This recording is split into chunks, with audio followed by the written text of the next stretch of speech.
মাগরিবের পর সূরা ওয়াকিয়া পড়ার ফজিলত।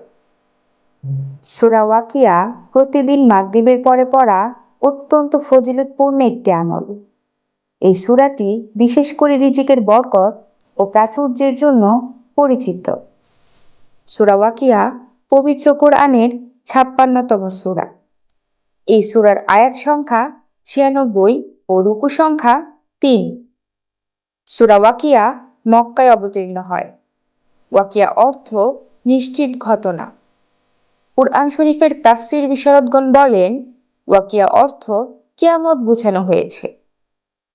এই সূরা প্রত্যেক রাতে তিলাওয়াত করলে কেউ না খেয়ে মারা যাবে না বলে ফজিলত বর্ণিত হয়েছে। এক্ষেত্রে মাগরিবের পর তিলাওয়াতের কথা বলা হয়। তবে কেউ রাতের শুরুর দিকে তিলাওয়াত করলেও এই ফজিলত পাবে আশা করি। এই ফজিলতের সমর্থনে বিখ্যাত সাহাবী হযরত আব্দুল্লাহ ইবনে মাসউদ রাদিয়াল্লাহু তাআলা আনহু থেকে বর্ণিত একটি হাদিস বাইহাকী শরীফে রয়েছে।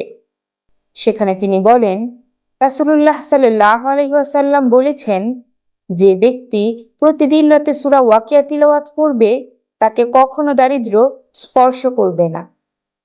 তাফসীরে মাআরিফুল কুরআনে রয়েছে, হযরত উসমান গনি রাদিয়াল্লাহু তাআলা আনহু যখন হযরত আব্দুল্লাহ ইবনে মাসউদ রাদিয়াল্লাহু তাআলা আনহু এর মুমূর্ষু অবস্থায় তাকে রাষ্ট্রীয় কোষাগার থেকে কিছু দিতে চাচ্ছিলেন যাতে তার মেয়েরা দারিদ্র্যে না ভোগেন, তখন হযরত আব্দুল্লাহ ইবনে মাসউদ রাদিয়াল্লাহু তাআলা আনহু বলেন, আপনি চিন্তা করছেন যে আমার মেয়েরা দারিদ্র্য ও উপবাসে পতিত হবে, কিন্তু আমি এমনটা ভাবি না, কারণ আমি আমার মেয়েদের জোর নির্দেশ দিয়ে রেখেছি যে তারা যেন প্রতি রাতে সূরা ওয়াকিয়া পাঠ করে।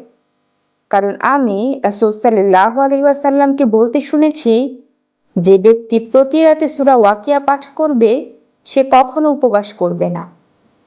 এই সূরায় বলা হয়েছে কিয়ামতের দিন মানুষের বিভিন্ন অবস্থা ও অবস্থানের কথা।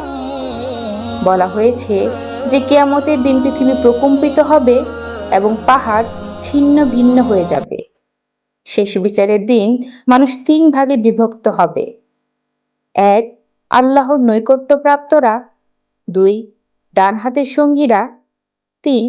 বাম হাতের সঙ্গীরা। এই সূরায় জাহান্নামের ভয়াবহ বর্ণনা করা হয়েছে। পাশাপাশি জান্নাতের অপরিসীম ও অফুরন্ত নিয়ামতের কথাও বর্ণিত হয়েছে।